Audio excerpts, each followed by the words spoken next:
Professor Andre wing की किताब अल हिंद के मुताबिक ललितादित्य ने चीन के शिनजियांग प्रांत का भी बड़ा हिस्सा जीत लिया था। इसके करीब 250 साल बाद यानी 1000 ईस्वी से 1027 ईस्वी के बीच महमूद गजनी ने भारत पर 17 बार हमला किया और लूट की। इसी दौरान उसकी नजर कश्मीर पर पड़ी और 1015 ईस्वी में उसने पहली बार तोसा मैदान दर्रे के रास्ते कश्मीर पर हमला किया।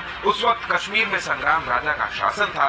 गजनी की सेना कठिन रास्तों में भटकने के साथ बाढ़ में फंस गई और गजनी को खाली हाथ लौटना पड़ा। इसी तरह 1021 ईस्वी में उसने फिर से कश्मीर पर हमला किया, लेकिन इस बार भी नाकाम रहा। इसके बाद के कश्मीरी राजा कमजोर होते रहे। उनके भोग विलास की वजह से उन्हें अपना राजदंड और मुकुट विदेशी व्यापारियों के पास गिरवी रखने की नौबत आई। 1089 से 1111 ईस्वी तक कश्मीर के शासक रहे उत्पल वंश के राजा हर्षदेव फिजूल खर्ची और अय्याशी की वजह से कंगाल हो गए। माना जाता है कि इस्लाम से प्रभावित होकर उन्होंने मूर्ति पूजा छोड़ दी और उसने कश्मीर में मौजूद मूर्तियां, हिंदू मंदिरों और बौद्ध मठों को भी तोड़ना शुरू कर दिया। हर्षदेव ने मंदिरों के खजानों को लूटा और कीमती मूर्तियों को पिघला डाला।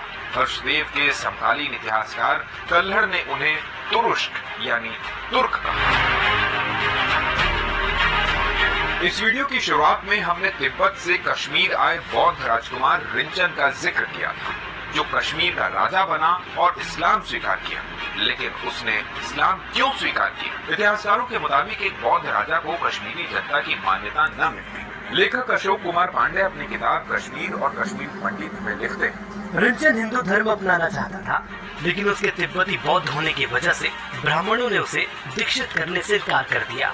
रिंचन ने सूफी संत बुलबुल शाह से मिलकर इस्लाम अपनाया और सुल्तान सदरुद्दीन के नाम से कश्मीर की गद्दी पर बैठा और कश्मीर का पहला मुस्लिम शासक बना। इसके बाद कश्मीर में इस्लाम का वर्चस्व बढ़ता गया। कश्मीर के इतिहास में सबसे विवादित राज 1389 में गद्दी पर बैठे शाहमीर वंश के शासक सुल्तान सिकंदर का माना जाता है। कश्मीरी विद्वान प्रेमनाथ बजाज उसके शासन को कश्मीर के इतिहास का सबसे काला धब्बा मानते हैं। इतिहासकार जोनराज राज तरंगिणी द्वितीय में लिखते हैं, धर्म के नशे में चूर सुल्तान सिकंदर ने सुहाब भट्ट नाम के ब्राह्मण को मुस्लिम बनाकर सैफुद्दीन नाम दिया और उसे अपना मुख्य सलाहकार बनाया।